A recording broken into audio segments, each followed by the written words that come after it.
अस्सलाम वालेकुम, hello and welcome. Iqbal additional law services, मैं हूं मोहम्मद इकबाल खान एडवोकेट। आज का जो हमारा लीगल लेक्चर है वो है व्हाट इज लीज। लीज क्या होती है, लीज के बारे में हम देखते हैं। देखिए, लीज को section 105 transfer of the property act 1882 में डिफाइन किया गया है।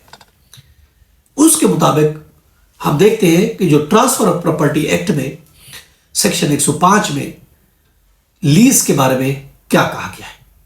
उसमें यह कहा गया a lease of immovable property is a transfer of the right to a enjoy such property.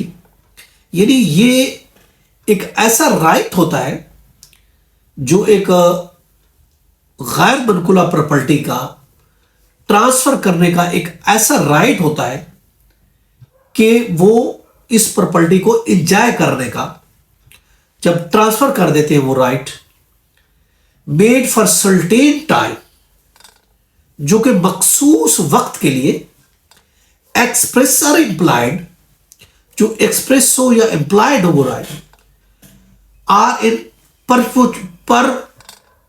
परपुचुइटी in consideration of the price paid और promise or of money, share of the crops, services, or any other thing of the value to be rendered periodically or on specified occasion to the transferor, the transferee who accept the transfer on such terms is called lease।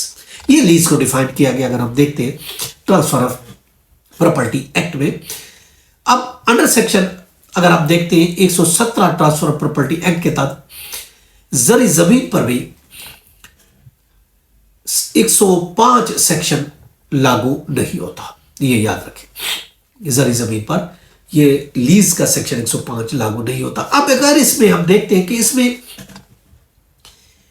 कौन सी parties हो, एक transferor होता है जिसको हम leisure बोलते हैं, यानी राइट देने वाला। एक होता है ट्रांसफरी जिसको हम लीजी बोलते हैं, जिसको राइट दिए जा रहे हो। एक होता है प्राइस कार्ड, वो प्रीमियम कहलाता है उसको।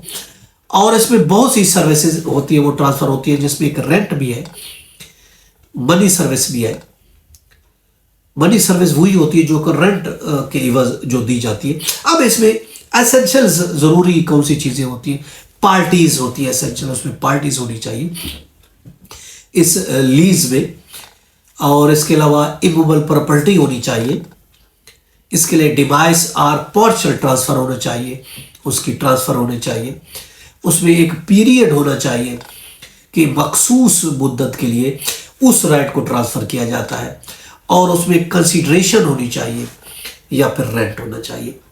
तो ये अगर चीज़ें होती हैं, इमूवेबल प्रॉपर्टी होनी चाहिए, पार्शल या इसका डिवाइस इसका ट्रांसफ़र होना चाहिए, और इसके अलावा पार्टीज़ होनी चाहिए, और इसमें कंसिडरेशन होनी चाहिए या रेंट होना चाहिए, और पीरियड होना चाहिए। तो ये चीज़ें अगर होती हैं तो वो एक लीज बनती है। सब्जेक्ट मैटर ज़रूरी है कि ये इमूवेबल प्रॉपर्टी होना चाहिए। मूवेबल को लीज नहीं कहते, मूवेबल की लीज नहीं होती, इमूवेबल होना चाहिए।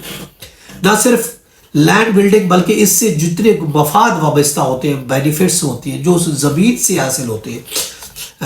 मिसाल के तौर पर फेरीज है, फिशरीज है, मार्केट है, वगैरह वगैरह। और ये लेजर के कब्जे में हो, याद रखें जब वो लीज दे रहा हो लीजी को, ये भी ज़रूरी है। अब अगर हम बात करते हैं इसके एग्जाम पर, आई थिंक इसके लिए हम एक अलहदा से लेक्चर किसी टाइम तरतीब देंगे कि लीज की कितनी किस्में होती हैं। आज के लिए इतना काफ़ी है। इसके लिए बाकी एग्जाम के लिए एक अलहदा से लेक्चर तरतीब देंगे। उस वक्त तक अपना और अपने अहलो अयार का और अपने गिरदुनवा का बहुत ख्याल रखेगा। Have a nice day. अल्लाह हाफ़िज़।